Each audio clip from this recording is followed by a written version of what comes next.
Jai Hind, welcome back everybody to our first session. I am Satya Pulkuri, your host for this session. I am a research associate for Indic Researchers Forum. Our first session is on decoding the left-wing extremism security challenges. So without any further ado, I extend a warm welcome to our session chair. Major General Shashi Asthana, Sena Medal, Vishishta Seva Medal, is a globally acknowledged strategic and security analyst who has authored over 400 publications.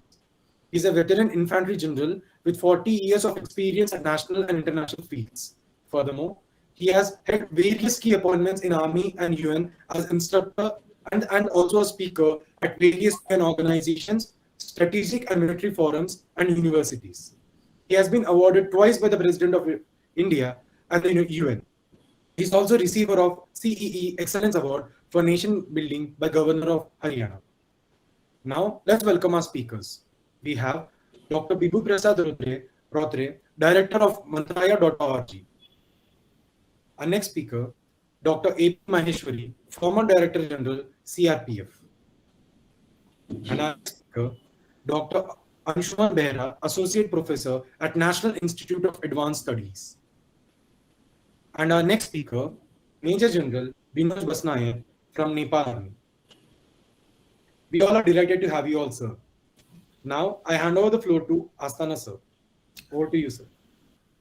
Thank you, Indic Research Forum, for the opportunity to share thoughts and learn from the esteemed panelists who are expert in this field, and also from the well-informed audience. I started searching for what is our national aim in India. And I found was that there is hardly anything in the open domain. If you go by the directive principles of state policies, it brings out certain national objectives. Most of them revolve around the inclusive growth. There are certain documents of Niti Aayog. They also talk about almost the same thing. The security is generally missing. So therefore, if somebody has to tell me as to what is Indian national aim, I will put three words, and that is peaceful, inclusive development. Now, why I say peaceful? Because we are looking at the external threat, the internal threat of which the discussion is all about today. Also looking at the sovereignties, territorial integrity, and things like that. When it comes to inclusiveness, in our country, we find that 10% people hold 90% wealth. So therefore, 90% people have to scrounge for 10% wealth. And this competition and this scrounging at times can lead to violence, and that is where the left-wing extremism also finds place. We also have the disparity in social norms, in governance, in development, and things like that. Similarly, the last point which I mentioned in the three words, development, there is a vast asymmetry between the metros and the areas which we commonly refer as red corridor. So therefore, you have a deprived community, a dissatisfied population, suffering poverty, exploitation, injustice, poor socio-economic conditions, and such things which lead to the left-wing extremism. The concerns add on for lack of education, lack of employment, land ownership, food scarcity, and many more, which I can keep counting. Also, the areas, if you map where the red corridor is, you will find the terrain also suits the same. Almost about 40 to 45% is jungle terrain and rough terrain. And also these are the areas which are rich in minerals, rich in forest products, being exploited right in front of those eyes, and those people, and those people not getting the benefit out of it and leading to a disgruntlement. The scale of violence is so much that between 2004 to 2020, as per the MHA figures, 8,380 people have been killed.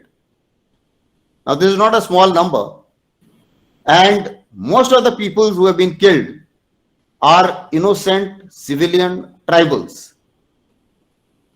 The people for whom these extremists claim that they are standing for them or they are fighting for them. So they are the ones who are maximum casualties out of this extremism. So you can understand the relevance which our panelists will be talking about. Now, talking about the left-wing extremism, let me say that we have insurgency all over in Kashmir, in Northeast, but the left-wing extremism hasn't got that kind of media glare as Kashmir has, or perhaps the Northeast has. One of the reasons could be attributed to their nearness to the border, and therefore perhaps easy for policymakers to blame the other country.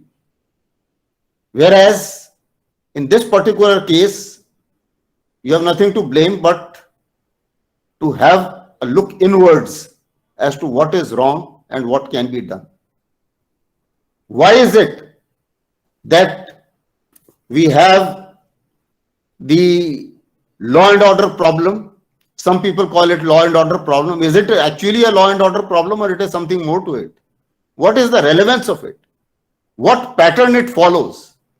What kind of border linkages it has? What is being done about it? And what is being done? Is it good enough, or we need to do more? These are some of the questions which come to our mind. And to find answers to these questions, we have a very experienced panel who will be helping us in decoding the answers to these questions. So before I come to the first speaker, I'll request all the speakers to restrict their initial presentation or the initial remarks to about 15 to 20 minutes. And then we will have the question answer session so that we get more time for question answer sessions. So our first speaker is Dr. Vibhu Prasad.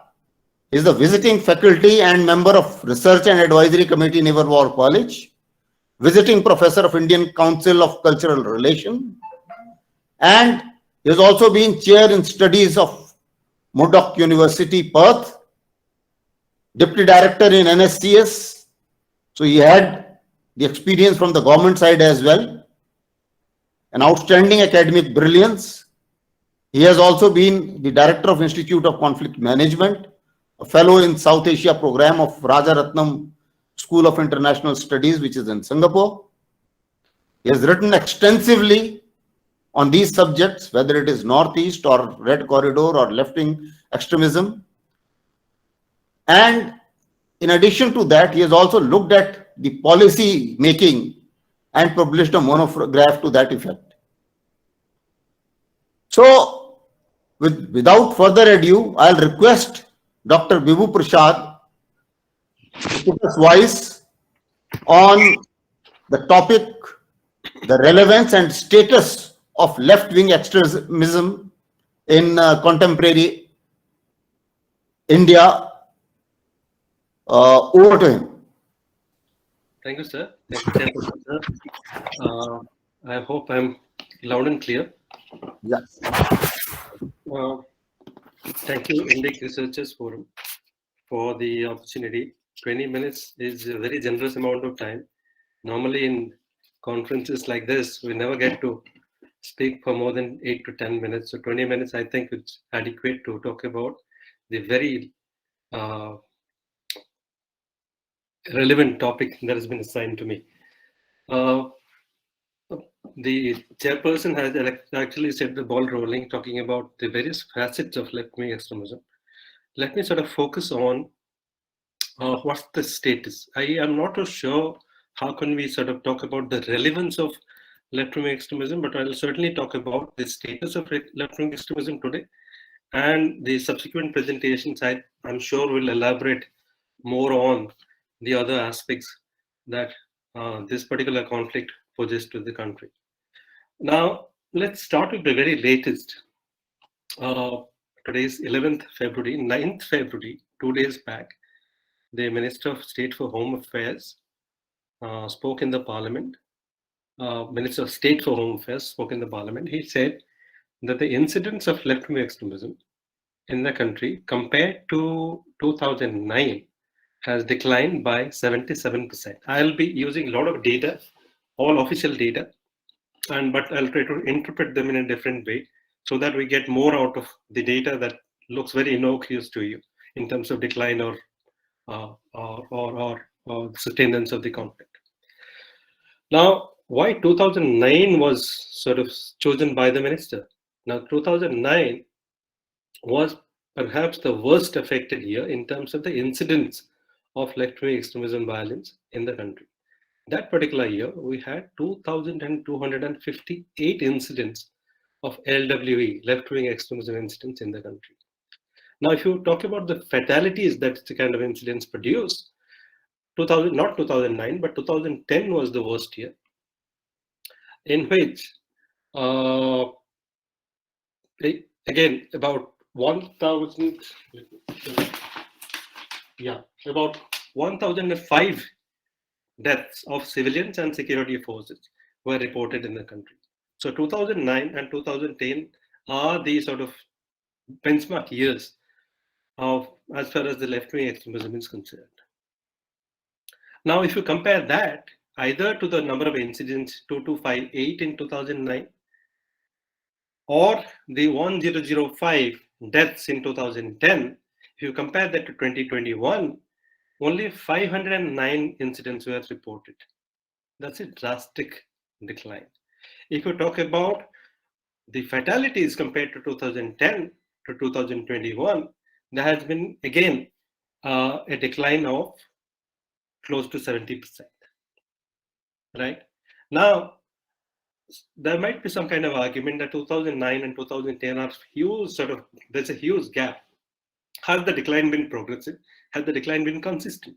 Now let's compare to the year 2017, 5 years back. So if you compare to the year 2017, both in terms of incidents and fatalities, the decline has been exactly 44%. So there's absolutely no doubt about the fact that there has been a drastic and consistent reduction in terms of the capacities of the major outfit that we know as the CPI Maoist, the Communist Party of India Maoist. Its ability to orchestrate violence has consistently been degraded by the efforts of the state and other factors. That's the fact. There's no denying about that. Now, it's been a long journey. It's a journey of this reduction from 2004, the year the CPI Maoist was formed by the merger of two groups, the MCC, the Maoist Communist Center, and the PWG, the People's War Group, which was basically in Andhra Pradesh. Maoist Communist Center was mostly in Bihar.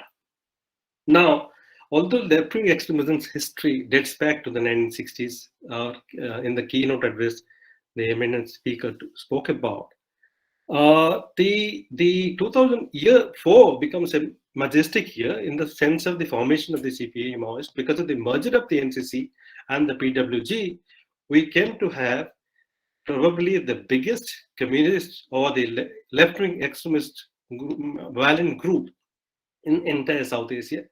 There has been no fixed estimate of the cadre strength of the Communist Party of India Maoist, but the rough estimates, official estimates, at the height of the peak of the activity of the CPI Maoist was close to 40,000, in the excess of 40,000. That includes the armed cadres and also the overground cadres of the People's Militia cadres of the CPI Maoist.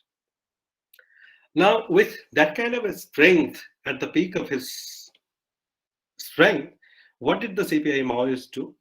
Was to orchestrate, carry out attacks in large parts of the country And that time, the number of districts in the country was about 630, out of which the CPI Maoist was present almost in 220. That's 1/3 of the country's territory. That's between 2004 to 2009. And that led then Prime Minister Dr. Manmohan Singh to talk about the movement as the biggest internal security challenge to the country. So, with that kind of a strength, the group's cadres overran police stations. They enforced zero or marginal attendance during elections. They created what are called the no-go areas for both politicians as well as security forces. They carried out large-scale attacks on the security forces and also made development as well as economic activity in large parts of the country virtually impossible to execute. The LWE has been responsible for 10,700 fatalities. If you to consider the year 2000 to 2021 or 2021. So that's a huge number of dead people around because of this particular conflict. We are not even counting the number of the dead extremists. That's a huge number as well. So the drastic reduction that I spoke about in the beginning creates hopes, obviously, for obvious reasons, that the left-wing extremism possibly can be close to solution. Right? It has drastically declined 77% from 2009 or 44% from 2017. Then possibly by 2025, that's the year identified by the Home Minister as the year when all the internal conflicts of the country will come to a close, hopefully. That creates an enormous hope that possibly left-wing extremism violence also will end. But is that a real hope? Is that a real hope that can be achieved only by the kind of policies or the kind of strategies that the government of India is executing? That's a very big question. Now, for that to happen, for left-wing extremism to decline more or to get more weakened, we need to have a correct assessment of its strength, of its weakness, and also its strategies. What are the things? Now, that I'm going to cover in next in 5 points which are coming up. First, I'm talking about the core of the Maoist activity. What's the core? Where are they based? What are they trying to do? Now, here again, I'm bringing in some more facts. The number of districts contributing approximately to 90% of the violence by the CPI Maoist, which is categorized by the LWE most affected districts by the MHA, is only 25. It was 35 in 2018, it became 30 in 2019, and in 2021 it was brought down to 25. So only 25 districts. Now the number of districts in this country is 748. So only 25 districts of the country report 90% of the violence. Now that's one. Now these 25 districts are also part of a group of 70 districts, which are in 10 states of the region, which are covered by the SRE scheme, the Security Related Expenditure Scheme, which means that security forces are deployed there, they carry out the operations there. So there is a core area of 25 districts, and there is an overextended or extended area of 70 districts, in which all this left-wing extremism happens, which means that if you leave out these 70 districts, left-wing extremism almost non-existent everywhere else. Now, that means that the focus of the government will have to be only on these 70 districts, and more focus will have to be done on these 25 districts where the military might of the CPI Maoist is concerned. But that's one way of looking at the thing. But when you talk about 70 districts, as the chairperson said, most of them are tribal areas, most of the remote areas. And if you join the landmass of each of these districts, it becomes a huge, huge area. It becomes a huge area to consider the left-wing extremism as something which is fading away. It is still a very significant force. It is still something which can bounce back if certain policies, certain correct policies are not executed. That's my first point. Now, the second point that I talk about is going to be on the pockets of influence of the CPI Maoist. Now, there are two states which are very important as we consider the activity of the CPI Maoist: Chhattisgarh and Jharkhand. Now, 30 districts of the 70 districts covered under the SRE scheme are in Chhattisgarh and Jharkhand.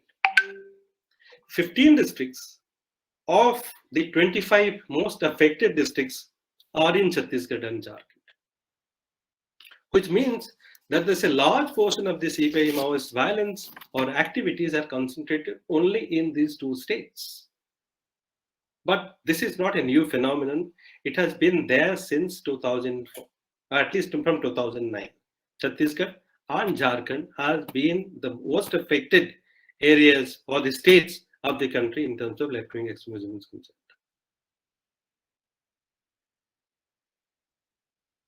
For example, in 2014, 65% of left-wing extremism fatalities, incidents, and 69% of the fatalities were reported from these two states. In 2019, it became 69%. In 2020, 77% of the incidents and fatalities were reported only from Chhattisgarh and Jharkhand. Now, apart from this, there are 6 other states which are included in the worst affected areas of left-wing extremism violence. These are Andhra Pradesh, Bihar, Madhya Pradesh, Maharashtra, Odisha, and Telangana. Now, here there are sporadic incidents of violence, but in addition, there have been CPI Maoist activity in those areas, which means that non-violent activities in terms of cadre recruitment, in terms of extortion, or finding a base area of the outfit goes on in these kind of 6 states. At one point of time, these 6 states were affected to some extent, or even Bihar, Orissa, Gadchiroli district of Maharashtra were affected. They have somehow executed policies. Security forces have been effective there. They have come out of it. But the pockets, what we call the liberated zones, what we call the no-go areas of the CPI Maoist are still in 10 states of the country, and mostly in Chhattisgarh and Jharkhand. The third trend that I'm talking about is the pattern of attacks that the Maoists carry out. This is very interesting. Somebody who's not looking at the data. Back in 2009, the civilians constituted 65% of the total fatalities inflicted by the CPI Maoist. In 2010, more than 71%. In 2011, more than 76%. 2015, 74%. 2020, 76% were civilians. Now, that is a distinction that's been made between insurgency and terrorism, right? So insurgency is all about a political struggle. Insurgency is all about the insurgents carrying out attacks on the state forces or sympathizers of the state. Terrorist is all about indiscriminate violence. But here, if you look at the pattern of attacks, the CPI Maoist doesn't fall anywhere in the insurgency category at all. Because compare this, that 70% or 76%, 77% of these fatalities are civilians. Compare that to Kashmir. What's happening in Kashmir? According to the South Asia Terrorism Portal, for which I worked for a number of years, between 2008 and 2021, 540 civilians and 862 security force personnel have been killed in Jammu and Kashmir. Now here, the share of the security forces is 61%, or more than 61%, and the fatalities of the civilians is only 38%, which means that more security force personnel are getting killed in Jammu and Kashmir compared to the left-wing extremism in the 80s, which further means that the CPI Maoist cadres or the CPI Maoist organization is much more comfortable in attacking the civilians who are unarmed, who are helpless, who are vulnerable, rather than the well-armed, well-trained security forces. So that's been the trend from the very beginning. That's the pattern of attack, and it is there. It will continue to be there. So even if you see the decline in the fatalities of in left-wing extremism, this pattern will be there in terms. So there is more possibility that when you scan a newspaper, you will see civilian killings occurring much more than these major attacks that happen once or twice a year, 3 times a year. The fourth point that I'm trying to make is what are the strengths of the remnants? Now, if you are talking about the CPI Maoists having declined 77% by from 2009, what's left within the organization? Why is it still a potent force? Now, in a large number of publications, the CPI Maoist accepted its weakness and the setbacks it continues to receive in the forms of the killings, arrests, surrenders of its cadres. Thousands of its cadres have been neutralized. Neutralized is a broad term that we used to describe both killing, surrender, as well as arrests. Now, it is also underlined by the CPI Maoists that to be able to continue, it must preserve its cadres, which means that it must find and base its major cadres, the trained cadres in the base areas, and use them only on specific occasions to target security forces or civilians in a very well-planned manner. Don't move around in major in areas with 100 men or 200 men so that you become vulnerable. That probably saves the CPI Maoist in areas like Abuzmad, in areas like other areas that exist in Jharkhand or in Orissa. The CPI Maoist or the left-wing extremism movement also, even at its peak, remained mostly a rural phenomenon. It never came to the urban areas. Its influence was mostly confined to the remote and the resource-rich regions of the country. It definitely has socio-economic roots, and social deprivation has strengthened and sustained the movement. Although mostly led by non-tribals, it still proclaims and prides itself as a movement of the tribals of the country, who have been subjects of political as well as bureaucratic apathy. Now, given the fact that almost all the 25 most affected districts of the country are tribal dominated, the CPI Maoist ability to elicit sustenance, elicit support, still stands in a major way. Either the support is extracted through coercion or it comes through voluntary means from the tribals who are still do not have faith in the ability of the state to develop those areas. And the last point I'm trying to sort of highlight is the Maoist ecosystem. Now, you will probably hear about these kind of terms in the later presentations, but let me sort of give you a very brief thing. You come across this whole thing about urban nationalism. A lot of uses, a lot of rampant use of this term. So that's, to my mind, it's a political term. Why I say this is a political term is also supported by the Ministry of Home Affairs. 2 days back, the Minister of State said that the Ministry of Home Affairs does not use the term urban nationalism, but defines the strength of the Maoist as something which comes out of a Maoist ecosystem. I think that's a very relevant connotation to talk about, or a major phrase to talk about. But then what constitutes this the Maoist ecosystem can be so open to interpretation. It can be different from an official angle, and it can be different from an analyst angle who's trying to study this area, who's studied this area for a couple of decades. Now, what's the ecosystem, what is it consist? What are the parameters? What are the constituents? Obviously, the number one thing is ideology. Maoist struggle, or the CPI Maoist, is based on a particular ideology, which talks about overthrowing this particular form of government and bringing in the people's government. That becomes relevant, and that stays relevant, at least for the sake of it.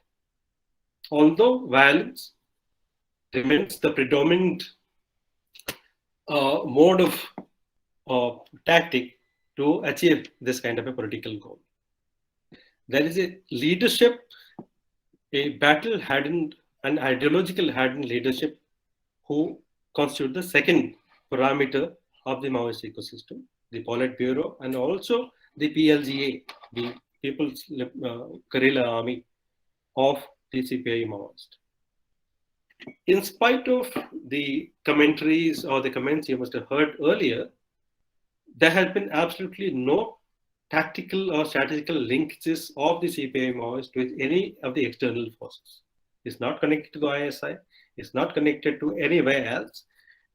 There was a kind of an agreement that was there between the CPI Maoist and a couple of the Manipuri or the Assamese outfits, but they were only for tactical purposes. It didn't have any military connotation. There are overground workers.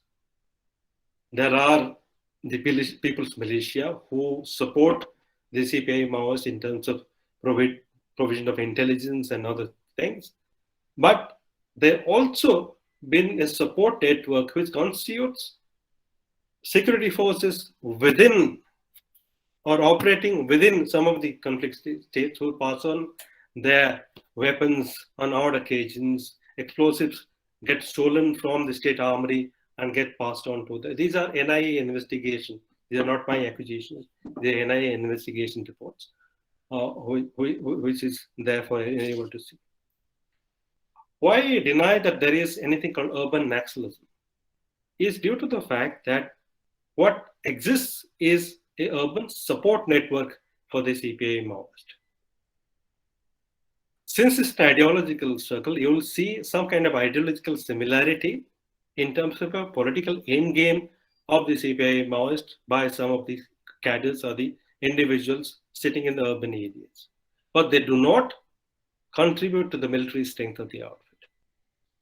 So the last point I'm going to make is the focus or the excessive use of the term urban nationalism and the focus on this particular aspect somehow dissipates our attention of the remnants who are waging a violent struggle in the remote areas or the forested areas of the country. We have to focus where the strength of the CPI Maoist lies. We cannot afford to sort of lose focus and focus on areas which are relevant to us. I'll be happy to take questions. Thank you. Thank you very much, Dr. Bibu. He, I think, very nicely covered the facts, not only the facts, the analysis of those facts and the interpretation as he brought out, so that those facts make sense. And the silver lining is that, yes, the trend is declining, but there is no room for complacency. I won't elaborate my comments more because we are about, I think, 7 minutes behind schedule. So now we move on to a practitioner who has been into it and fighting this menace for quite some time. I also now welcome Dr. Ap Maheshwari. He is an IPS officer of 1984 batch. He has been former DGP of CRPF with tremendous hands-on experience in fighting the left-wing extremism in various ranks, in various states, in various districts, which Dr. Bibu mentioned. He has also been in the Bureau of Police Research and Development, that is the internal security wing of MHA. Post-retirement, he has been advisor to Lieutenant Governor of Pondicherry. He has many decorations to his credit. the President Medal for Distinguished Service, Police Medal for Gallantry, and many more for internal security. He also had the President Award for Conduct of Elections when he was head of CRPF, and an award from Govind Vallabh Pant University for publication. He will be talking on India's counter-terrorism approach to rent corridor. So without further ado, I'll hand over the floor to Dr. Ap Maheshwari. My greetings to all the organizers as well as the participants of today's events. It's my pleasure to be with all of you, and I hope that the discussions and the exchange of ideas which will flow from this platform will benefit us collectively at some stage or the other. Now, just to recapitulate what the earlier speakers said, insofar as left-wing extremism is concerned, right from 1967 when it first arose in Naxalbari by Charu Mazumdar, then we have different, turning dates. In 75, the MCC was formed by one Kanai Chatterjee. Then 1980, PWG was formed. In 1998, we see the merger of CPI-ML with the PWG. In 2000, we had the emergence of PLGA. Similarly, as the earlier speaker said, in 2004, there was another merger and MCCI came, and by 2014, they all merged and CPI Maoist was the final phase. It means that this movement has emerged over a period of time, and there have been various reasons for it, as were elaborated, whether there were security gaps. Probably we did not pay much attention. There were certain people who want to take on the political power through military means, as this is often said. Given all that, I've been a witness to this movement since 2003, when it really started catching up. In fact, we say that it started catching up very fast from 2003 onwards to 2011.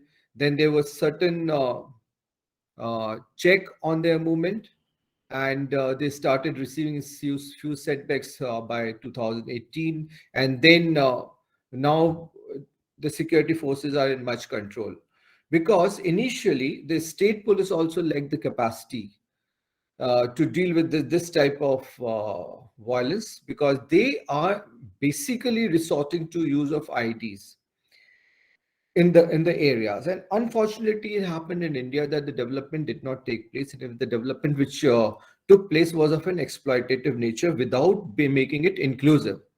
So what happened? It was easier for the Maoist element to first make their inroads in the area.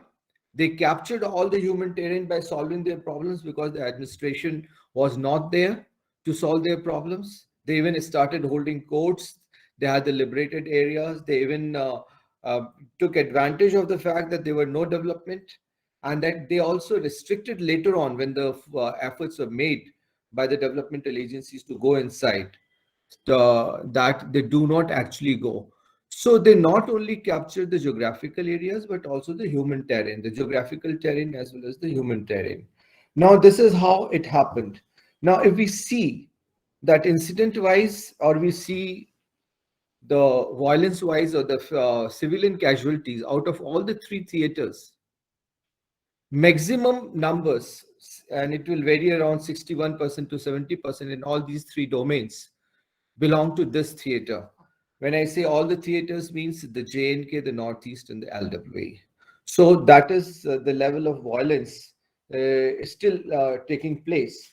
And as I said, that we have gone a long way in containing this, because there are different issues. The dynamics of this thing is that the state police forces, when this problem arose, There was no outreach in those tribal areas. The development agencies did not reach, the security agencies had not reached, and they slowly, gradually, as their tactics is, that they make a very silent inroad into those areas, try solving the problem of the people, and emerge as a, the custodian of their interest.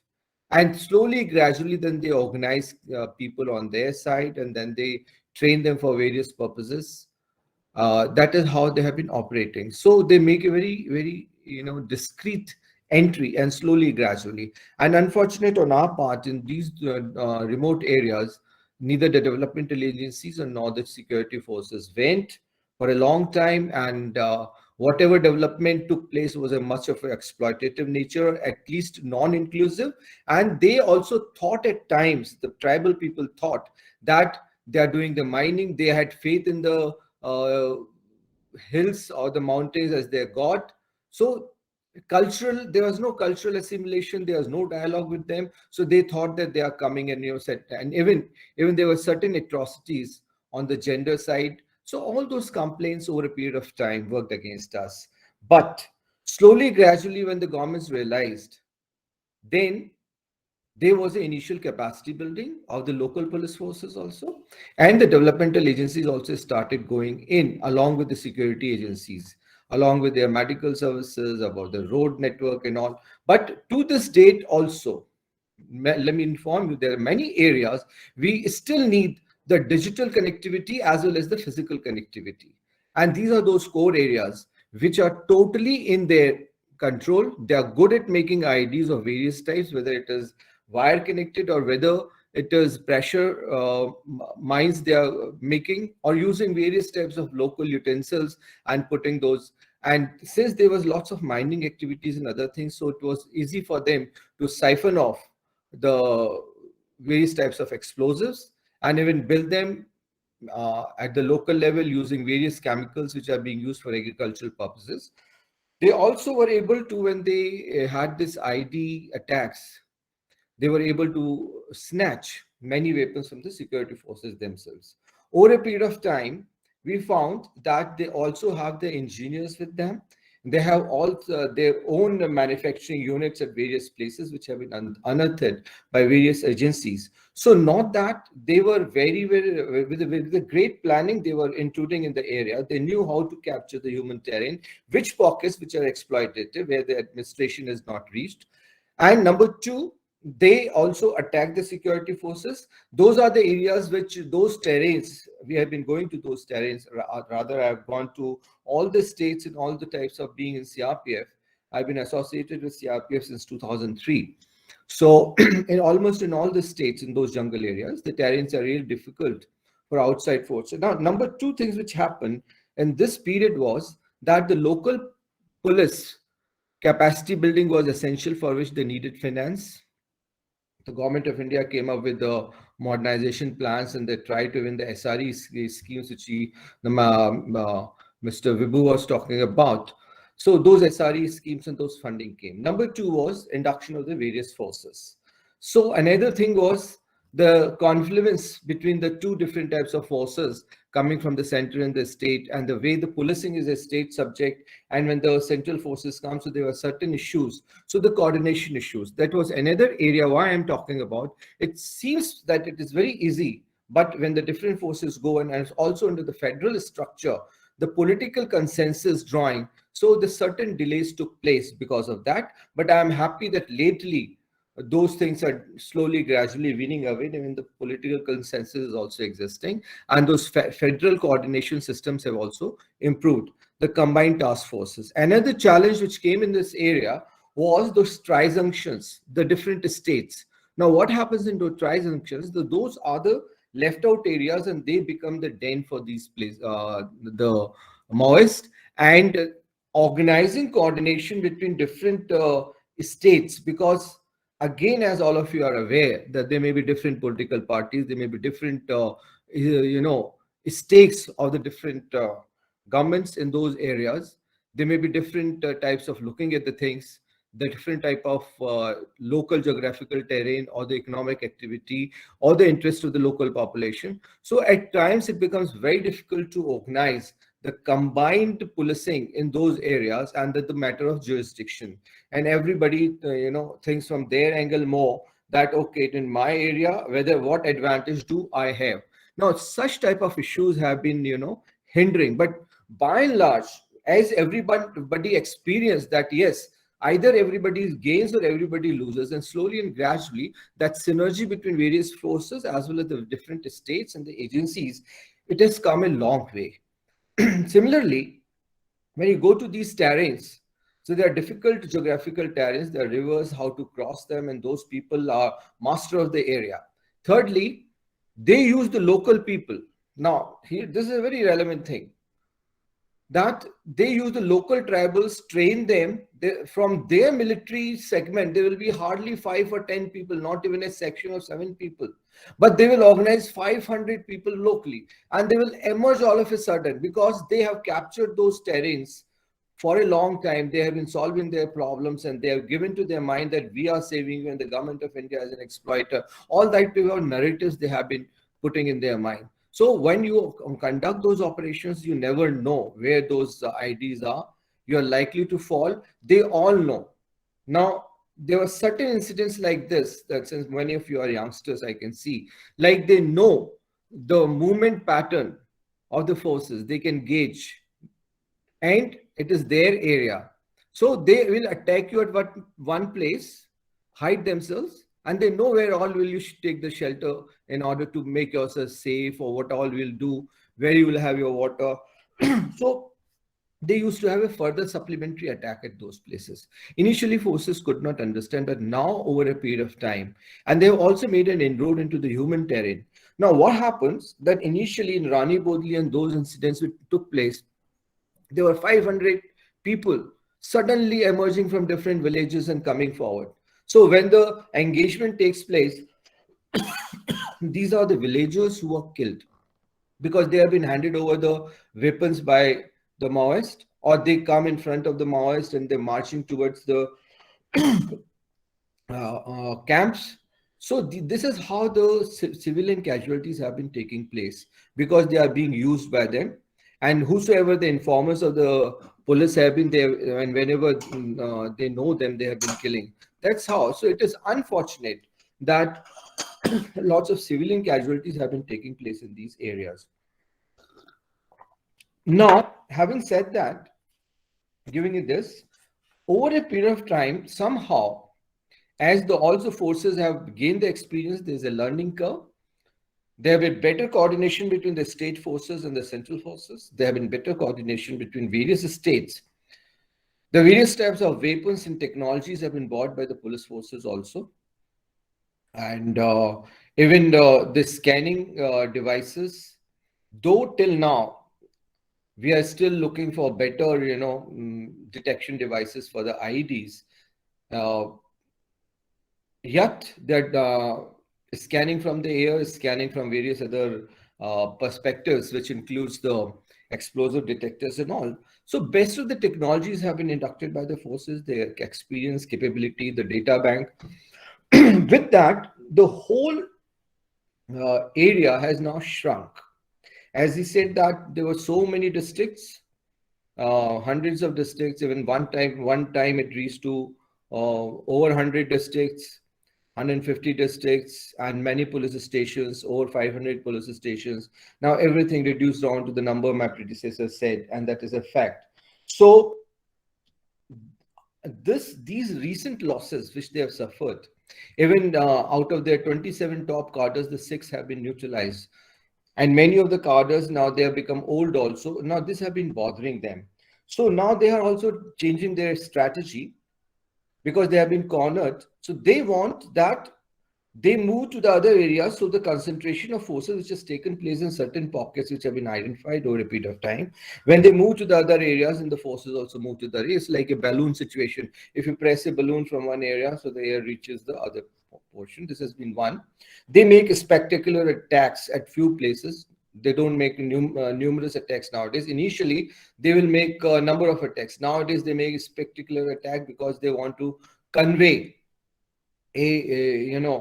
of perception of terror to the people, the local people, as well as the security forces. So spectacular attacks at few places. They are making inroads more and more into the the human terrain, the local tribals, and trying to recruit them in those areas. In urban areas, they are note takers. They have been trying to, as per my information, in the urban areas, when they are trying to recruit people, there have been note takers in the urban areas. But definitely, they are trying to make an inroad into various labor associations or other places, or they raise their concerns and voices through various mediums, like whenever the farmers during farmers agitation, or say citizenship act issues, or all those issues, whenever they come, they try to raise their voices against the government. So these type of things they have been doing through frontal organizations, as they have their frontal bases, and all types of people from various intellectual segment, as well as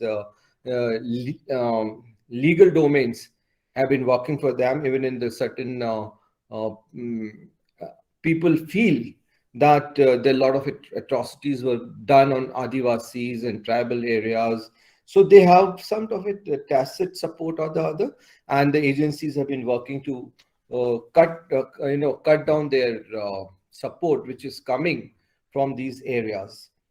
Now they want to expand to the new areas. In that context, we believe that certain movement could go to the urban areas also. That is how the various inputs are coming. But yes, no definite or conclusive, except one case I have in my knowledge, when we had caught one gang in Kanpur. At that time, I was in UP as IG Law and Order. So those are the cases which we catch and we investigate. Then we come to know that yes, they have been making their base in urban areas, also trying to influence people. Those vulnerable segments, where there is a developmental paucity and their grievance against the establishment, they are trying to make their base.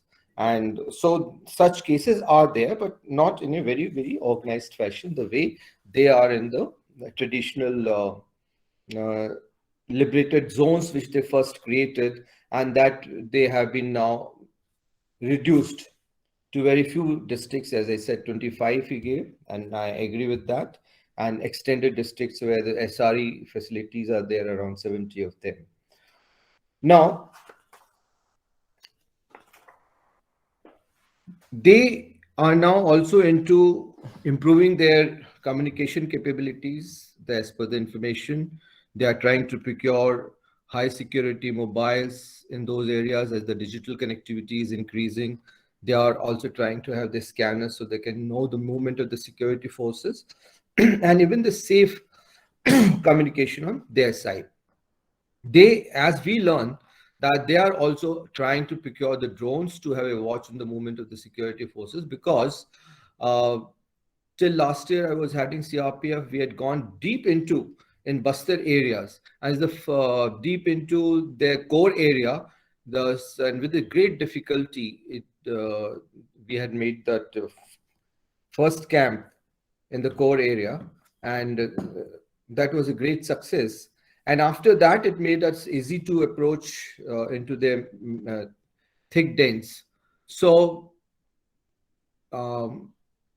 they are now also trying to procure drones. They can keep a watch on the movement of the forces, and the forces are also doing their best. I'm happy to inform that things are quite under control, because of the synergy between various state forces, and also because of the confidence level which the people now have. And the forces are also having the outreach in the tribal area. The government of India is also spending lots of money, since the developmental agencies are not able to go without the security forces. Now many things are being done through security forces, and that outreach in the tribal areas is being made. And even there are many developmental projects have been taken on even the river connectivity, the bridges on the river, so that, as I said, the physical movement has been a constraint. So that is being taken care of. So what finally it boils down to, that we have to fill the security vacuums wherever they are existing, and the agencies are quite aware about it. We are focusing on the ecosystem, the word which was used. Yes, who are financing them, and we are narrowing down on their top leaders, where they are moving, where they are getting their medical supports, where are they getting the supplies from, rations, etc. Everything is being noted, and very concerted effort is being made. That is what I mean by, and even their second or third line of supports, which are supporting the top cadres. We are trying to neutralize the mass base and the popular support. That is another area. The mass base and the popular support has to be, because in any war zone, people are the main asset. If the people are on our side, we will win the game. If the people are on the side of the terrorists, they will have their success factor, because the all support comes down. So they are the center of gravity, as we say. Now, we need more aggressive holistic development. We should pitch in for that. We also need specific intelligence inputs. They will come if they have the more inroads into the human terrain. The broad inputs definitely come from intelligence agencies, but the micro inputs have to be developed locally, and there we need the help of the local population. And there are many instances in my own first-hand experience where the local population provides us the specific intelligence, and we are able to succeed. So specific intelligence-based operations are needed. And as I said, the coordination under the federal system is a very important factor in the political consensus, because even the professional forces are there.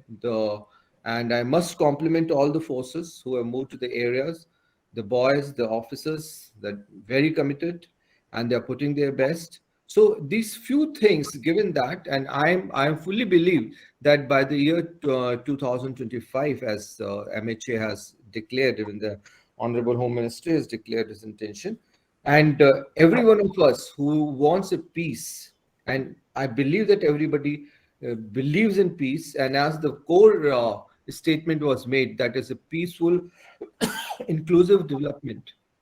That is the crux. So I fully believe in that, and let's be hopeful. And I stop at that for the time being, and I'm happy to take questions there later on. Thank you. Dr. Maheshwari, thank you very much. I think he has very exhaustively covered the practical aspects of it, whether it is IED, whether it is methodologies of operation, whether it is the kind of expertise which they are gaining or which they have, and the kind of expertise and the capacity building which our forces are having. And also the two terminologies which I must say, even any people-centric operation, whether it is counterinsurgency, whether it is counter-terrorism, people are the center of gravity, there is no doubt. And when we talk of ecosystem certainly is a terminology which has to be used for the simple reason, because people constitute the ecosystem. They get the intelligence, logistics, supplies, medicals, recruitment, as well as the finances. Now, all these things constitute the ecosystem, and that's where perhaps this becomes important for sustenance of any movement of this kind. I'll request all the viewers who have questions to kindly put their questions in question box and keep putting them along with the name of the panelist from whom you want the answer for that particular question. I think that will help us in cutting down time when we go in for question answer session, so that we can straight away start off taking on the questions. Dr. Maheshwari, I'd like you to elaborate during the question answer sessions, not now. We have about 22.27 lakhs PMF, which is second largest in the world. And the closest second out of the major powers is China, which is just about 6.24 lakhs. You think all these things are adding on to our requirement of boots on ground? And is this much justified or otherwise? That's one. And also, are you happy with whatever capacity building is being done, or you think some more is required? So that we will address later. Now I move on to our next eminent speaker, Dr. Anshuman Bheira. He is an associate professor in Conflict Resolution and Peace Program at the National Institute of Advanced Studies, NIAS, Bangalore. He has also worked with IDSA earlier and also with the Institute of Conflict Management. He has authored a book on military groups in South Asia and also has been co-editor of other books like Reasoning Indian Politics, Philosopher, Politician to Politician Seeking Philosophy. Now that's an interesting one. And also he has written extensively on political violence, on conflicts in India, and not only in India, he has also covered Bangladesh as well as Nepal, and has been writing extensively on this subject. So I'll request him to now to take the stage, and he'll be speaking on the role and influence of Indian academia and civil societies in the rise of Naxalism, Maoism. I think he's looking at the history of what is the leftist discourse.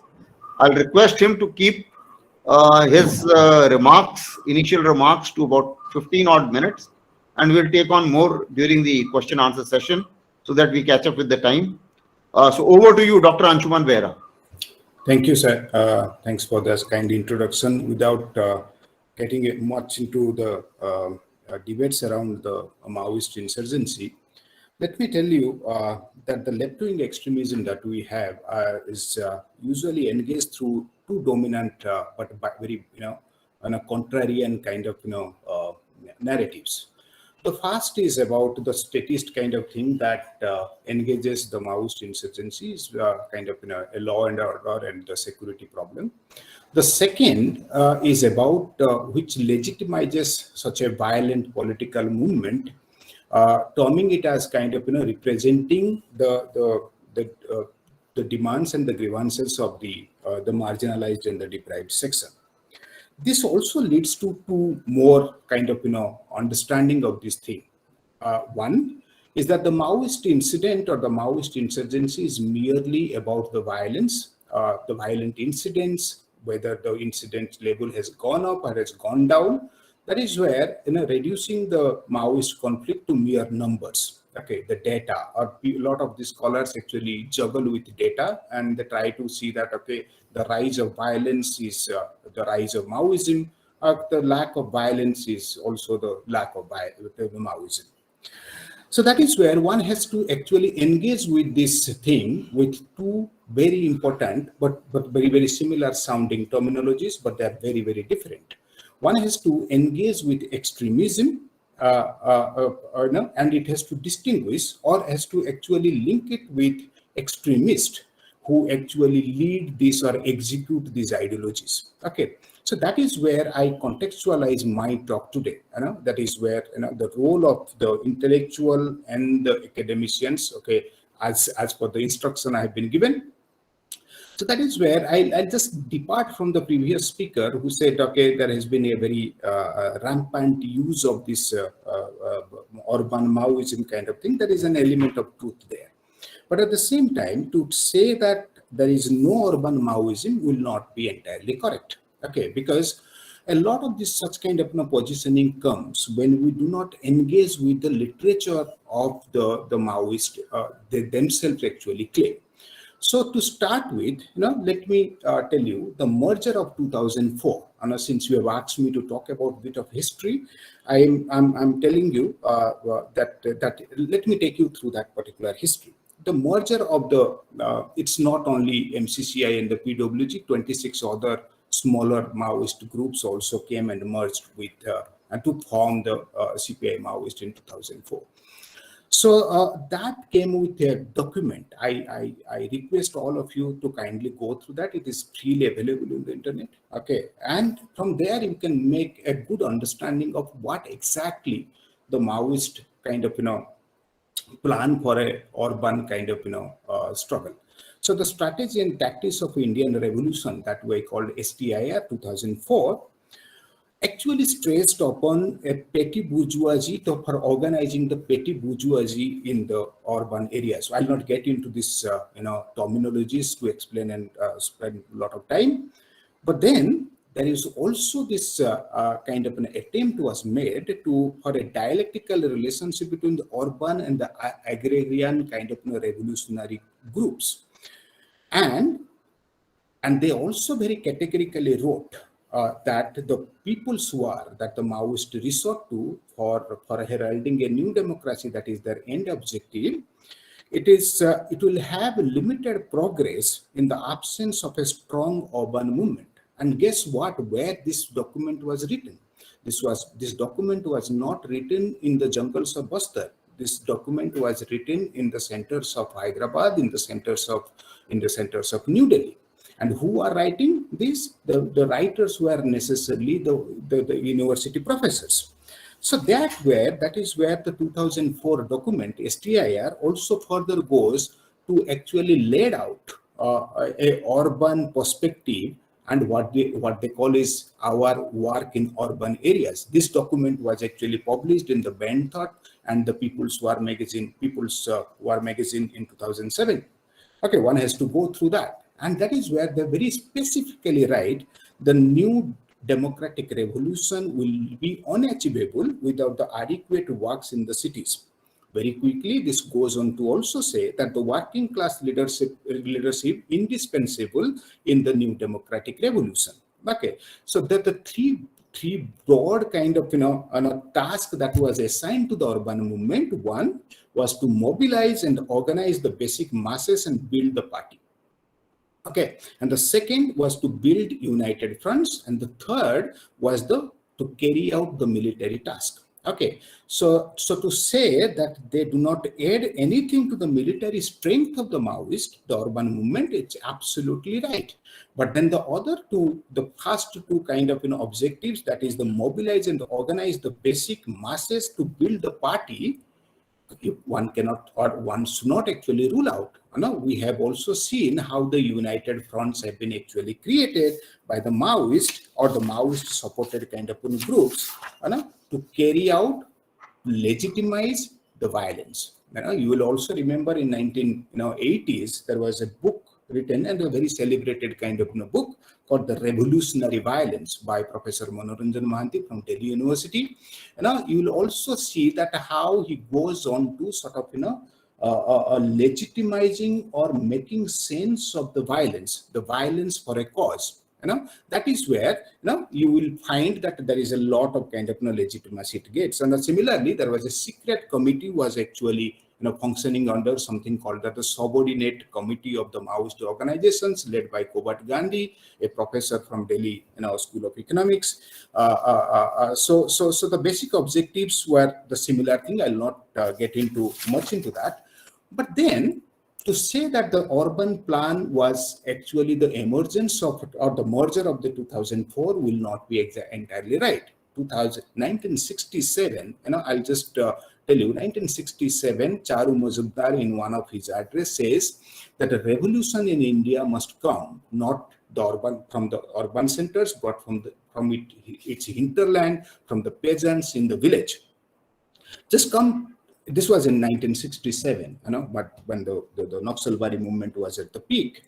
And then come 1969, you had this same person coming up with another statement, and he pushes the movement was not for the economic gains. These are the lines of Charu Mazumdar, that the movement was not for the economic gains of the poor sharecroppers, but for its ultimate aim of gaining political power. And where do you have political power? The political power is not there in rural India. The political power, as Lenin says, is there in the city centers. So why such a shift actually happens? One is that the Chinese recognition of the movement in 1967. Since you asked me about the history, this is a bit of history one has to actually get into. That is where what you see, that the movement which was necessarily at the local level, but the specific, that is where, one can get into a lot of literature, a disagreement between Kanu Samlal, Jangal Santal, Subarao Panigrahi, disagreeing vehemently with Charu Mazumdar to taking the movement to the rural center, to the urban centers. calling the so-called kind of educated youth participating in the violence or the indiscriminate violence in the urban settings, calling them urban thugs. The urban thug movement kind of thing coming from some of the leaders of the Maoist cadre or the Naxal cadre at that time. So that is where you see a critical departure in the Maoist movement that time, or the Naxal movement in 1970s, early 70s, was from localizing the events to internationalizing the local.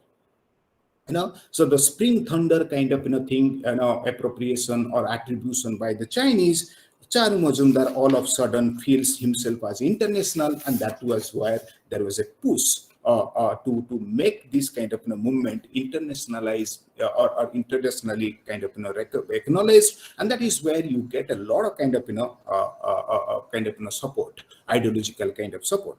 So the coming under an ideological framework will also help the Maoist movement to have the sympathy that one has from it locally, nationally, and internationally. So this is internationalizing the local. The objective was mainly that to gain the recognition, to gain the ideological support, and to gain the legitimacy. And those of you who actually follow the radical communist movement will also agree with me, starting from 1960s till 2004-5, you had a very strong revolutionary internationalist kind of movement that was actually leading or kind of coordinating between among the kind of Maoist or the radical communist kind of movements. And in South Asia also, when you have Nepal, we have a fellow panelist today who will be able to tell you that the COMPOSA, the coordination committee of the Maoist organizations, were also formed. So the idea here is not to get into or try to understand the Maoism as a mere violent incidents, but the Maoism as a contrarian idea or a rejective idea of the Indian state. Okay, that actually questions the very idea of an Indian state. So that is where you will see by 1990s, there was in the Maoist organization, there was an intellectual root to the leadership. All of a sudden, you will find a lot of these kind of central committee members of the Maoist, okay, are basically the intellectuals, those who actually do not execute the ideas on the ground, but actually guide or tell them, okay, this is the ideology around which people should actually fight. And why such a thing actually happened? And this thing happened because the Maoists by that time had realized that there was a massive factionalism was going on between among the Maoist things. You had as many as 32 factions actually operating from 1980 to 1998 and 2000. Okay, and the second was the military action against the Naxals, the massive loss they actually endured during the Operation Steeplechase kind of thing. And then that is where, if you see, 2004 is a watershed movement. It's a very important movement. You will see the role of the intellectuals in bringing these two major factions and other 26 kind of smaller factions to a merger. And who are the kind of people? I do not want to name them. You all, this is a learned kind of audience. They know these are the people played a major role bringing them together. And that is where creating a common enemy kind of narrative, common enemy narrative that the Indian state is necessarily an imperialistic kind of state, what they call is kind of semi-feudal and semi-colonial kind of thing, and the revolutionary forces need to come together to fight the common enemy. And who are these kind of people, writing these narratives? I told you in the earlier section. And the kind of role, the role that the intellectuals had in the merger also was given the task to identify new areas of operation. New areas of the operation, not necessarily in the marginalized in the tribal majority areas of central and the eastern area, but also finding out the Seva, actually the working people, okay, in the organized, unorganized sectors in the city centers like Mumbai, Hyderabad, Delhi, and all these places. So then the third important thing was to legitimizing Maoist presence. So in 1970s, Manoranjan Mahanti writing a book, and there are so many books, I can give you the list. When Manoranjan Mahanti writing something called The Revolutionary Violence, then come 2004, 2005, 2007, he also writes another kind of book. It's called The Red versus the Green. The mediatory kind of thing is like Operation Green Hunt and all that. That was to defame the state. Was actually the media's actually a lot of this kind of media was they coined. That is where this same professor actually comes with another book called The Red versus the Green.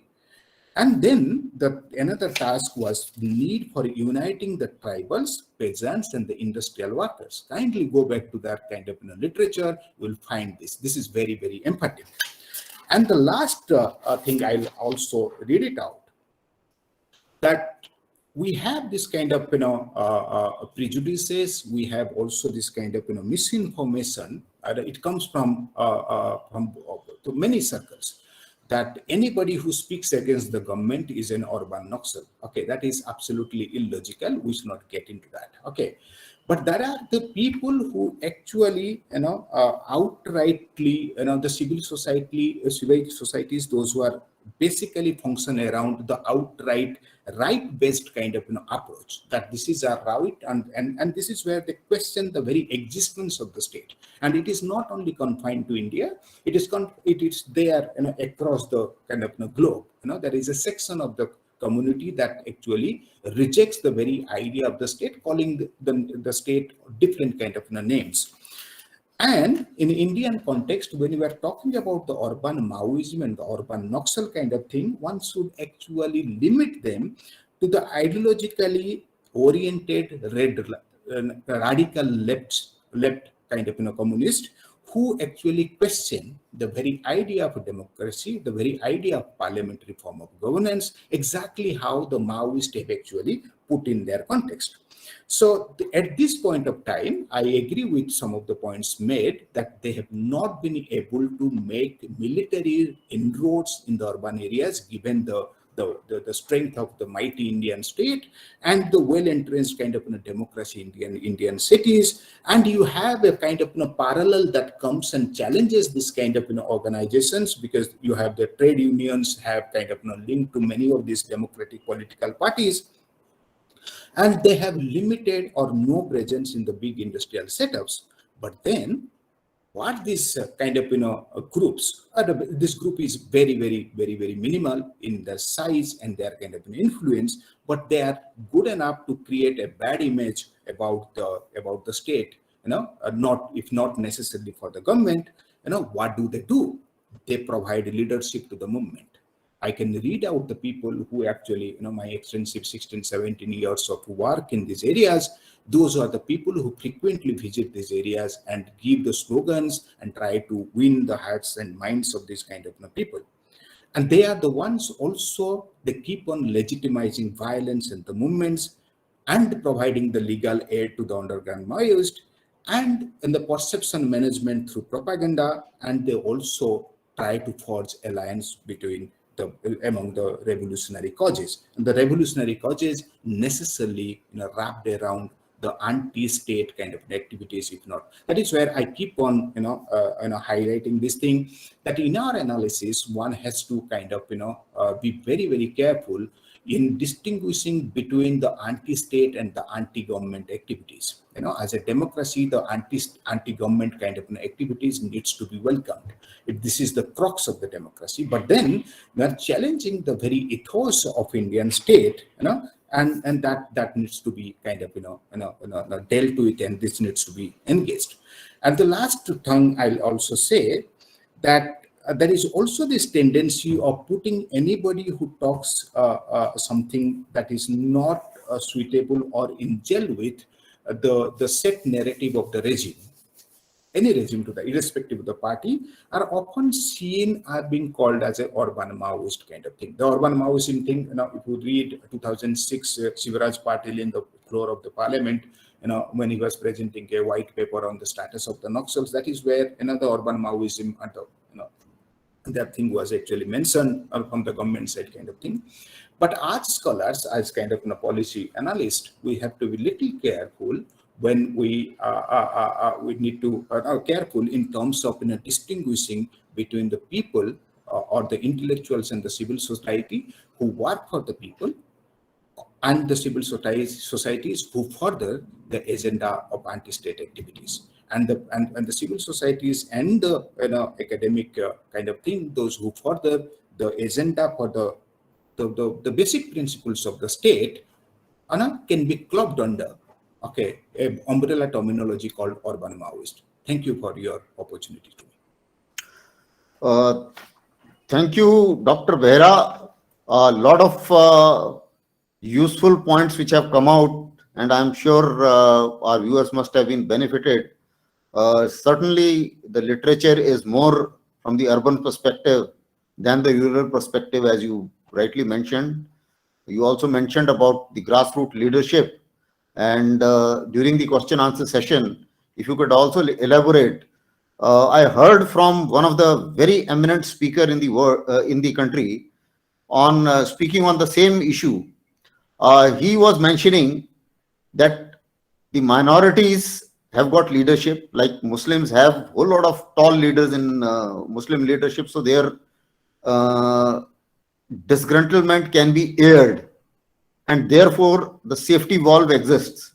Similarly, Dalits have a leadership in terms of earlier Ambedkar and thereafter Kalyan Singh and then Mayawati. So there also the disgruntlement can be aired. But there has not been a very tall leader representing these people. And that's one of the reasons why violence, in whatever form it is continuing. We will like your comments during the question answer session when we get back to you. For the time being, now I think I'll request Major General Vinod Basnet, is a close friend of mine and a thorough professional military general, who is a strategic analyst in South Asian affairs, is highly decorated with the Order of Suprabal Jan Seva Shri from Nepal, Order of Lion from Finland, Order of Cross from Germany. He holds an MPhil degree in Defense and Strategic Studies from University of Madras. He has also been a graduate of our NDC of India, did Command and General Staff College in USA, also a course from Asia Pacific Center and Studies in Hawaii, also has been in the Naval Postgraduate School in California, that is USA, did course in Sandhurst as well in UK, and in Indian Army War College. He has held numerous delegatory positions from his government, whether it was in China or it is in Auckland, on various issues. A very well-read person who writes also very well, and a good friend of mine. So I'll invite him for a very important topic, which is the cross-border element of this left-wing extremism. What is this network? And he will look at the India-Nepal security concerns, where we can cooperate and how we can cooperate, what is being done and what is yet to be done. So over to you, General Vinod. Thank you. Thank you so much. And thank you, General Asthana. It's good to see you at the chair today. So I would like to thank the Indic Researchers Forum for inviting me to speak on this conference. So good morning again, General Asthana and the distinguished fellow key speakers. To all the viewers and listeners, thank you all for joining. So before I enter the topic, let me pay my solace and tribute to my National Defense College course mate and a family friend, late General Rawat and Madhulika, as well as all the other officials that got caught on the Hepta crash. Unfortunately, me and my family lost a good friend, the Nepali army lost a good companion, and the two countries lost a good associate. So my topic today is on the cross-border extremism network, a look into India and Nepal's security concerns and cooperations on the left-wing extremism. So my presentations will focus on 4 parts. First, I will be talking on the geostrategic environment.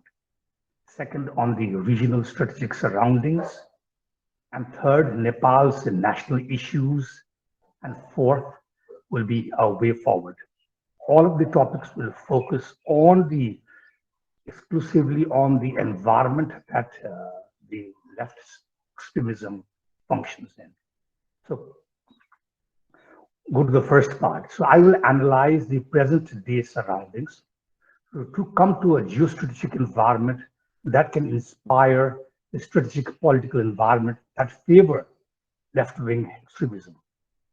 So of the 129 national Olympic committees, 91 countries are participating in the Winter Olympics game being held in Beijing that ends in 20 February.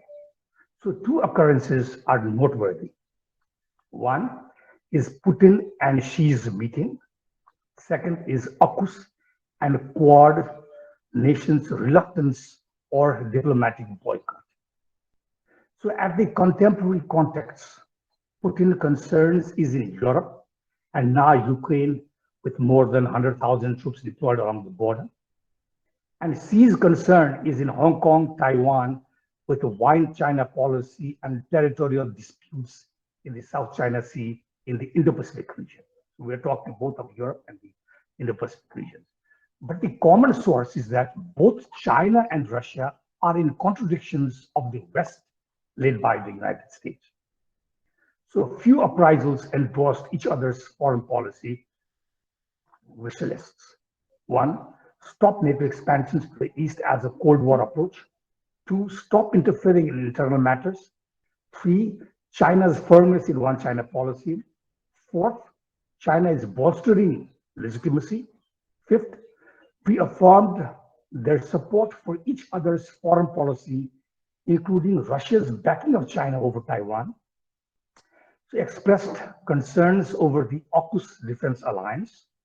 7th is combined confrontations with the United States. And 8th is China's agreed on $117.5 billion worth on exchange oil and gas from Russia. For the other side is the United States and other democracies. One is hardening their positions against China and Russia. Second, focused on China's human rights abuses, records in Hong Kong, Tibet, and the treatment of the Uyghurs. So in conclusion, China and Russia declared that there were no limits to their strategic partnership. No forbidden areas of cooperation, probably with intelligence sharing and sharing of weapon development. So the United States boycotted the Olympics 40 years after. In 1980, Jimmy Carter called the Summer Olympics boycott in Moscow in response to the Soviet Union's invasion of Afghanistan. In that case, Carter prohibited officials and athletes from attending the Moscow Games, unlike 1980. So US athletes in Beijing now. So India has been blamed by China for making a politicalized interpretation with the absence of diplomats in the opening ceremony. India's Ministry of External Affairs said on 3rd February that the participation of the Chinese soldiers involved in clashes with Indian troops at the Galwan as a torchbearer has politicalized an event like the Olympics. So this presents a swift development and reflective transformation with a distinct narrative about the global strategic environment that more central is 1, West facing the Russia-China duo, both of which are not only unrelenting, unreceptive, but also robust military, contemporary technologically, and solvent economically, and stable politically. And 2, impact that can happen in South Asia in support as well as against terrorism with states and non-state actors. India is confronted with a left-wing extremism and separatist movement, particularly in the Northeast. South Asia's east and west curves are administered by dictatorial regimes. So my second part, regional strategic surroundings post the US and allied forces from Afghanistan. So the 14th April 2021 US presidential announcement to withdraw US and NATO forces from Afghanistan has drawn attentions to the effect this is going to have in the region, and to support to acts of terrorism is actual. So the withdrawal is accepting not only a turnback of succession formulated and consumed for the last 2 decades, but can also increase security threats as terrorists and non-state actors like the Taliban and Al-Qaeda. So the terra firma, standing for more terrorist organizations trying to conceive, concoct, and train against adversaries, will gain ground. So this in turn of events, nation state of South Asia will witness a rise of both dormant and active terrorist threats. Therefore, there is now an expectation, not just from Afghanistan, but from regional powers, particularly China, India, Iran, Pakistan, Russia, Turkey, and the Central Asian nations, to maintain regional security order. So this is a political debate that has been around for some time now. But priority has shifted, interests have revised, and urgency of risk assessments and preparations have altered. So the presence of the United States force dispirited the extremist forces as well as provided a protected setting for South Asia's function. Americans' reliance on Pakistan's strategic advantage because of its geographical positions for operational maneuvering and strategic depth will be missing. There are occasions when the dependence has been used in turn against India. So the immediate bordering nations will have to live with this, the return of the Taliban to power in Kabul, and an encouragement to fascinate religious extremists. So the Taliban and the Haqqani group had safe havens in Pakistani grounds after the US forces landed in Afghanistan, and were also known to be established by the Pakistani security and intelligence institutions. So Pakistan will pull into the folds situation added challenge to the already fragile security situations, even if the recently January 14th published National Security Policy 2022 and 2026 rejects and emphasizes on protecting from all forms of extremism, crime, terrorism, and violence, including war. So the upsurge of unpredictability in Afghanistan and the spillover of shots to neighboring states will put up at risk the activities of terrorist organizations. So terrorist attack by the Mazid Brigade of Baluchistan Liberation Army in Panjshir, Baluchistan is an example. So an intentions to establish more provinces in South Asia. The focal recipient is India and other bordering states like Nepal. So there are approximately 40 militant groups active in South Asia, which holds substantial regions for operations. So the South Asian nations will have to live with the Taliban, Al-Qaeda, and other non-state actors that may be detrimental for domestic security and the South Asian security. It is essential to stress judiciously in the envisaged strategies, plans, missions, operations, and the liaison with ISIS, the potential of Islamic State Waliha Hind, which was proclaimed in 2019, the Islamic State Jammu and Kashmir, and the Islamic State Khorasan remaining strong. So the likelihood of the civil disturbances and war in the urban areas of Afghanistan will expose Xinjiang, Uyghur Autonomous Region, northwest province of China, where China has been accused of committing genocide and crimes against humanity against the Uyghur ethnic minority. So the UN Human Rights Committee, commissioned in 2018, conveyed of reliable evidences of Chinese retaining up to 1 million people in counter-extremism counters in Xinjiang. So China is an immediate neighbor of Afghanistan and a strategic ally of Pakistan, could see a larger role taking into account the sensitivities of Xinjiang province. So Russia has overwhelmed at the hands of US-supported Mujahideen and withdrew from Afghanistan 3 decades ago, now with the chances of post-US role for Moscow in Afghanistan. So though Russia has been at the forefront for peace in Afghanistan, but has not been well trusted by both the Taliban and the Afghan government. The 18th of March Moscow meeting and the 11th November Islamabad meeting, known as the expanded Troika of China, Pakistan, Russia, and the United States, along with the Taliban and the Afghan delegates, came out with a no to the establishment of Islamic Emirates and called on the Taliban to abandon plans of spring offensive, leaving the Taliban annoyed. So Lashkar-e-Taiba, Jaish-e-Mohammed will reposition in South Asia, and Afghanistan's fragile and instability will provide them ample opportunities. So India-Pakistan contentions will escalate. This is proceeding at an instance when India pushes back the Chinese hostility along the Himalayan borders and progressing closer to Washington. So the new border law of China has two sides of the coin. One, India and the neighboring states taking it as a challenge, and the other for the Chinese to take is as an opportunity. So China, with the infrastructure connectivity development, will be more viable and a complement to the populations in the Himalayan arc, bordering Yunnan, Tibet, and Xinjiang. So the geographic challenge will remain an impediment.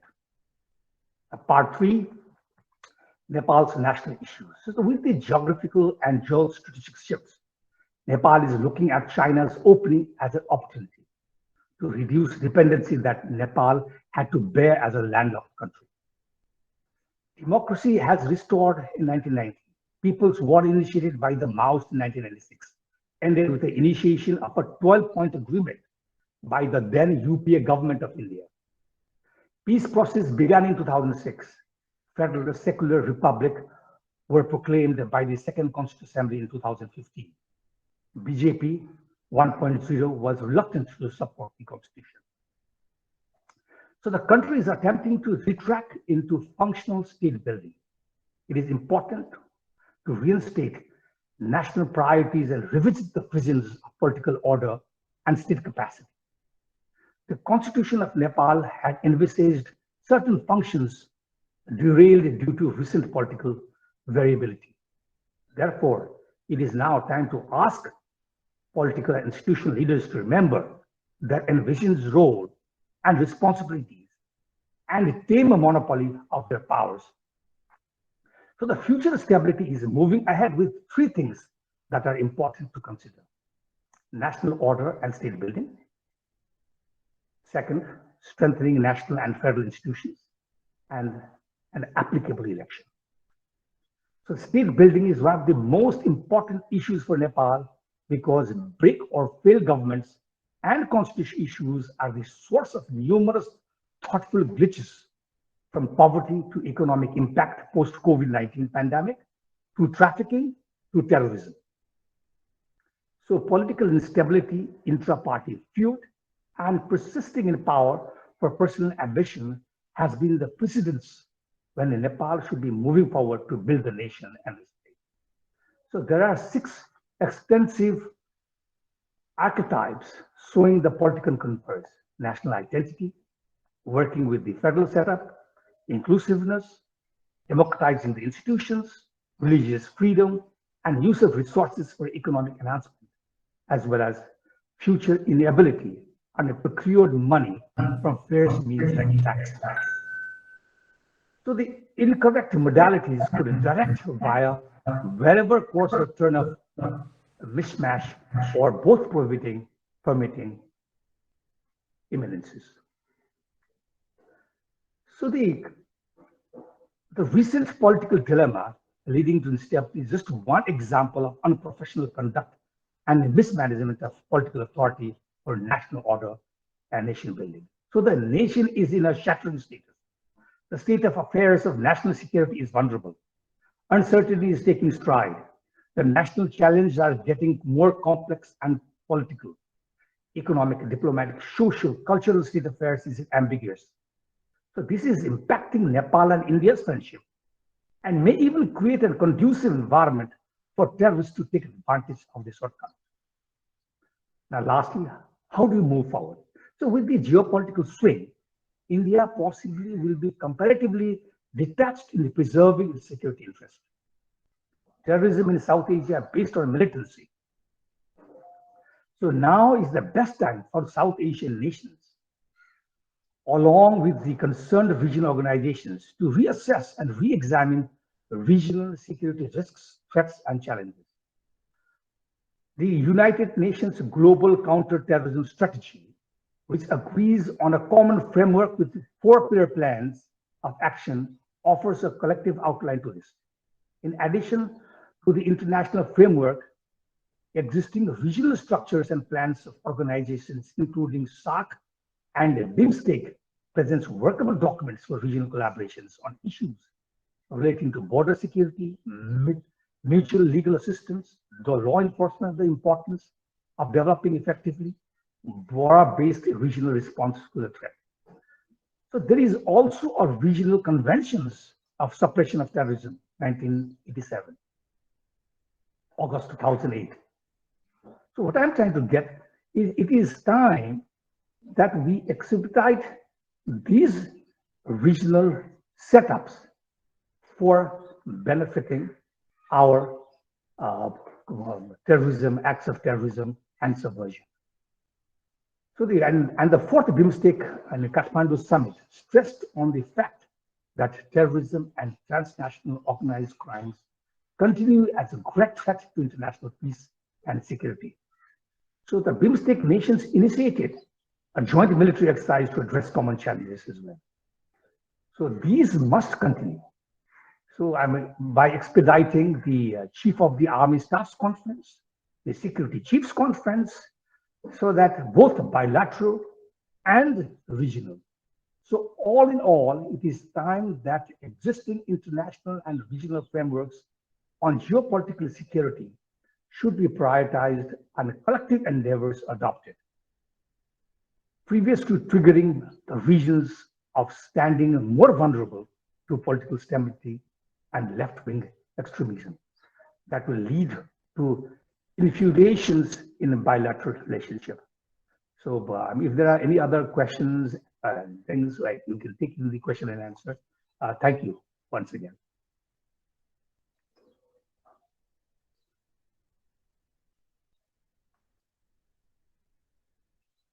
I finished, General Sana.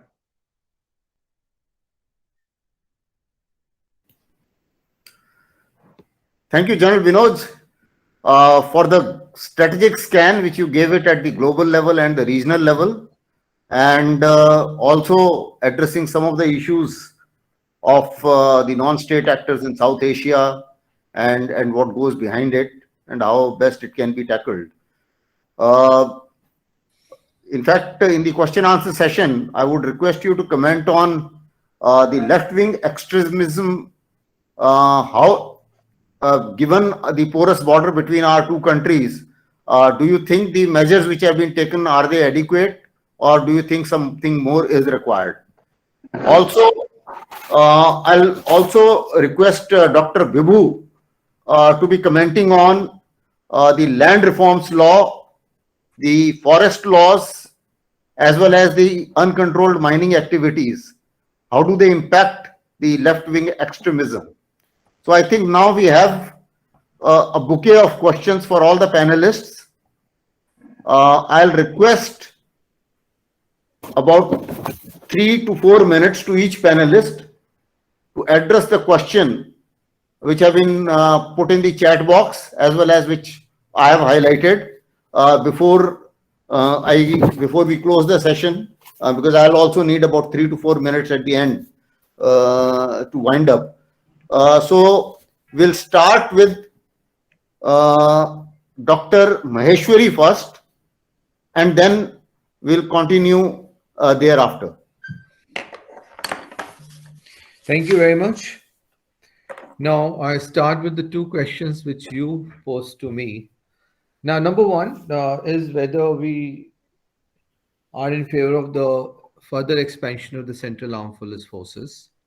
My take on the issue is that we go back after the Kargil War. There was a group of ministers which had recommended the expansion of these forces and the one force, one task that way. And that's how the border guarding forces were put on the border, and the CRPF was given the responsibility of the internal security. And since then, all the forces have almost more than doubled. Now, the size of the forces, and particularly we speak of the CRPF and BSF. Now, whether we need more the numbers or whether we need the lean and efficient organization, when we talk of lean and efficient, it means that instead of increasing the numbers, we are more harping on the technology and the precision of the technology. So I'm in favor of that. Beyond our organization, there should be some optimum limit. Like today, the CRPF is 3.5 lakhs. Now, if you were to ask me, I will say, no, instead of more man, I would like a lean and efficient organization and more technologies and precise technologies, better trained people to come. And then it should be also accompanied by decentralized autonomous response systems. Like things are still very much centralized. So certain process improvement will also take place, that there will be decentralized units which within an autonomous response capacity. So this is regarding one. Number two, you asked about the capacity building with respect to the LWE area. Now, my take on this thing is, under the federal system, where the central government and the state governments have got their own role. Now, I'm in favor of the local capacity building. We should assist the state to raise their forces. There are so many vacancies, to train their local forces better, create special forces, give them the equipment, help them to develop their areas, give them the developmental aids. It is not only in the security area. Raising more central forces and central forces going and taking over the role of the state is not going to have, do much for two, three reasons. That there will be coordination issues in the federal system, the way the constitution has been built with lots of checks and balance of the power. Number two, it is agreed that the administrative officer, the officers who are in the forces, they go for a limited period. Now they have their own categorization of hard posting and the soft posting, and the person goes for 3 years, a limited period. He rotates to other theaters and goes after 9-10 years, again acclimatizes himself. And if it is a very, very hard area, his people from the home also keep telling him, and then he is thinking of finishing in tenure, going to the point is, I'm not trying to find a fault, but in comparison to such type of rotation, the local forces which are the resident of those place, they will do better. We should recruit the local tribals who know the local terrain, who are habitual of walking in those terrain. They can survive on the local vegetation, the water. Otherwise, the forces which go from outside, their establishment and the logistics and the way they have been trained, they're entirely different from one end to the other. And it is a pitiable for the forces also that for 2 years he is at the minus 18 degree in Jammu Kashmir and those areas. Then he goes to the desert, which is 54 degree. Then to these areas, he also keeps rotating. And number two, his capacity building and acclimatization with the environment. So local capacity building.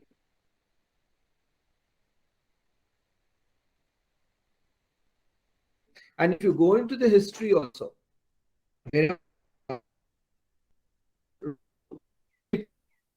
area, so they will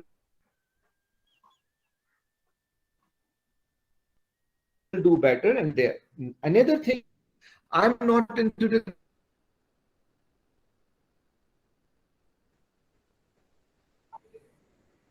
I think there is a little disturbance in the audio with you, Dr. Maheshwari. You don't need much of the force to go So, ahead I and do mean, the let it objective. get fixed. In the Otherwise, meantime, Dr. Bibu, can you take on your portion? Right.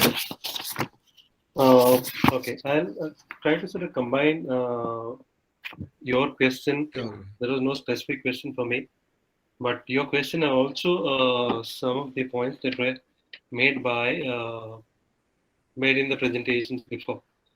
One was about whether we are actually straying from a correct path of analysis by focusing too much on data, or is only violence a parameter, correct parameter to judge the CPI Maoist or the left-wing extremism in this country?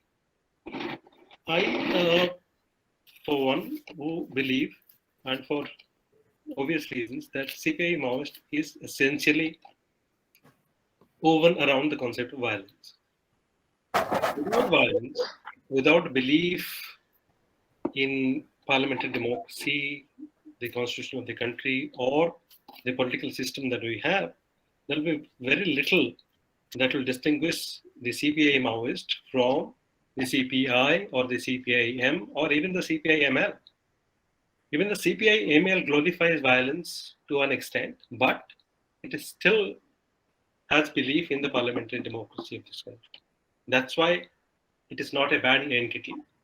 It is a force, a political force in the thing. So if we give up the question of violence and try to see that CPI Maoist is only an ideological movement, it is trying to organize farmers or tribals to capture power, it will be slightly erratic and it will not be sort of pushing us to focus right on the aspects that needs to be focused on. So that's one. The second is the Maoists have a very sort of strong concept. Since they oppose the state, they have to oppose everything, even the emancipatory or the transformative laws that have come into the tribal areas, such as the forest laws for the matter. The Maoists also oppose any movement that came out of areas like in Jharkhand, in Gadchiroli, that talked about non-violent anti-state movement to change the lot of the tribes in a constitutional way. The Maoists were alarmed in that they went and killed those people as well. Maoists look at an utopian struggle, but again, the struggle has to be violent. So they cannot simply detach themselves from violence. So that's why I kept on hammering on the facts, on the data, that this is the way the violence is organized.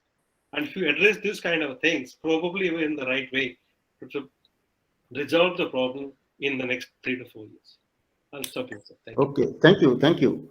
Dr. Bheira, there was a couple of questions addressed to you. Can you quickly answer in about two minutes or so? Okay. So just to start, nobody is actually discounting the importance of violence here. Now, what I'm saying is one has to look at the violent incidents along with the elements who are legitimizing that violence. That is the key. Okay.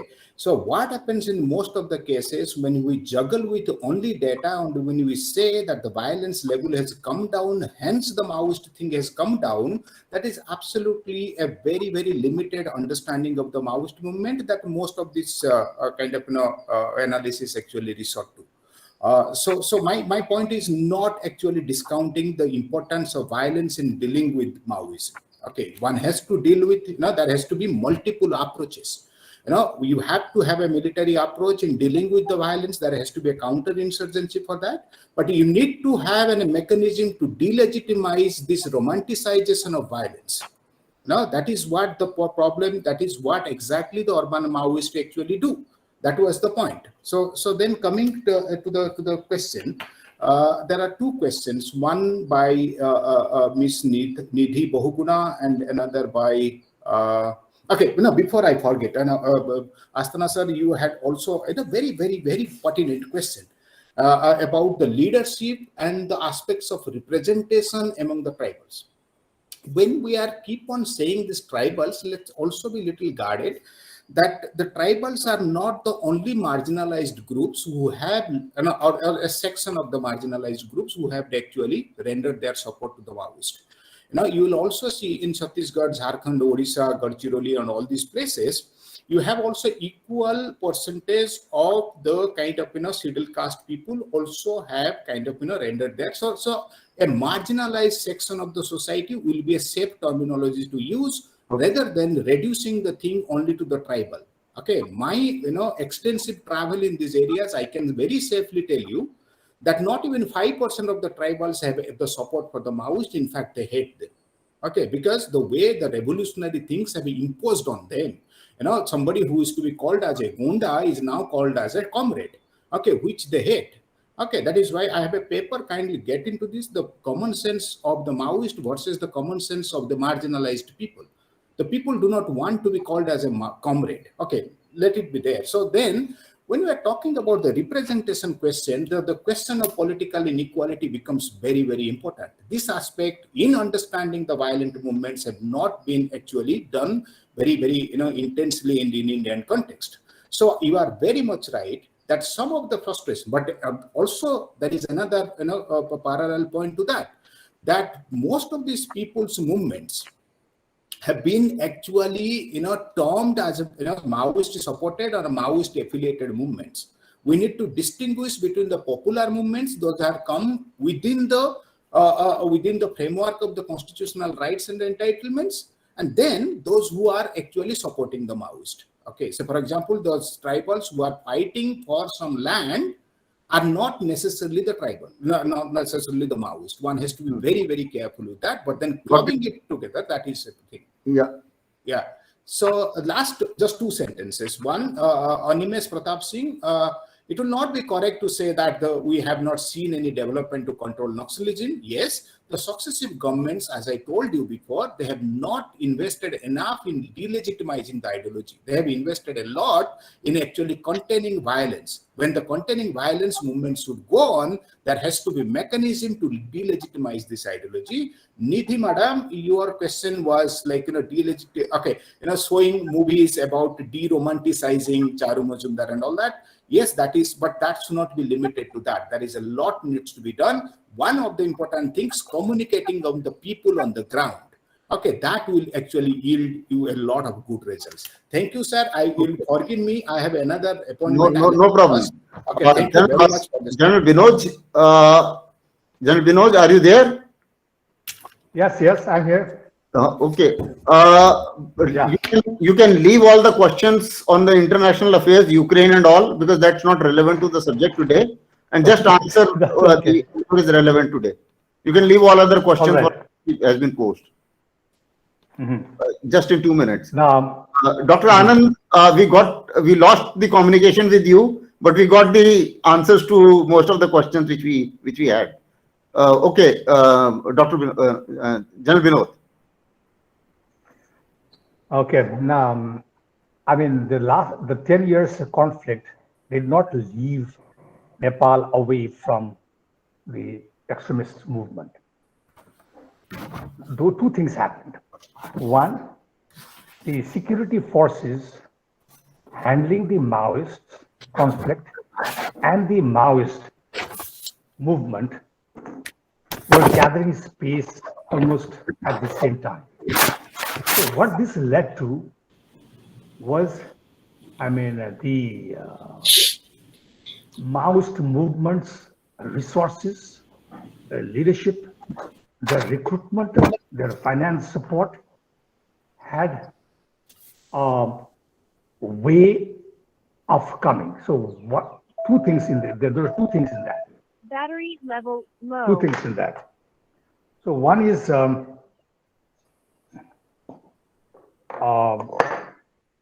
border system that we have, and the other is the outlook or the strategic outlook that were looked into. So what I feel personally about when the Maoist movement was there, and Maoist, and it comes back to the 12-point agreement. So the 12-point agreement came in such a time without visualizing the exit strategy, which is, leaving Nepal away from the warmth that India and Nepal have.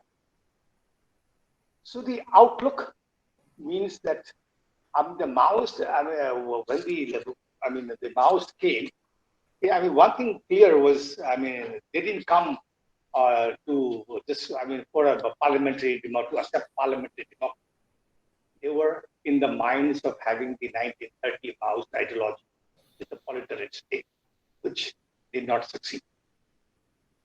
And the 12-point agreement brought them on board without visualizing the long-term strategic outlook that we are facing, that India and Nepal is facing today in our relationship. Our relationship is actually based firmly on the security relationship that we possess. So the geopolitical shifts and the geopolitical interests have actually given an environment in our old relationship in a new environment. So what we have to do now is, besides the regional organizations that I talked about in my way forward, now we have to, focus on the operational and tactical level, particularly in the border, and developing the capacity of the security forces, so that we, the bilateral togetherness, will bring about changes in the strategic environment. Which means, there are things happening. It's not that things are not happening, it's happening. But politics is taking over. Politics is being prioritized. So whether in Nepal's politicians or all the politicians in India, the politics is being more a priority than focusing on the national security environment that creates a conducive environment for stable politics. So that is one. And the other is, Nepal is, slowly, drifting away from the security traditional thoughts that that was envisaged. So this is another challenge that has to be worked with. I appreciate that. And the last thing that I would like to put is, why things are happening that from stability in Nepal is, one is India's unclear foreign policy. Nepal and India's relationship and policies are being guided by political parties on the chair, or a policy of which state it is. So there must be a transparent foreign policy between Nepal and India. So both the countries have to be very clear on. Now let me talk about Nepal. Nepal brought out a national security policy passed by the cabinet, but never been properly. So this is where it is wrong. And why that is happening? Politics again. And the second point that I'd like to bring is the foreign political influence in Nepal's politics. So it has gone beyond that. The politics, the unstable environment is inviting political influence in Nepal. And third is China's interests have grown. And it has not just grown in Nepal, it has grown in all the total state of the and for obvious reasons we all. So once again, I mean, there is no way. I think we are running out of time. So cooperations can be taken lightly. So we have to take into measures, accounts that we bring back the best relationship we had, and it has to work bilaterally. okay, thank you so much. In fact, I take the opportunity to thank all my panelists. It was a wonderful piece of information, analysis, as well as knowledge which we gathered. I think we all got educated on a number of issues. I won't take much, just take about 2 minutes to highlight few things. I think we need to have a national strategy put in place for internal security, which must include governance, development, empowerment, as well as the security points which have already been brought out quite aptly by all the panelists. Modernization of equipment certainly was important and came out loud and clear. Similarly, the idea of involving the local government and local forces and the son of the soil recruitment to handle a problem which is locally homegrown problem, that I think would help a lot. So therefore, I think with these words, I thank all my panelists and all the viewers for a patient listening.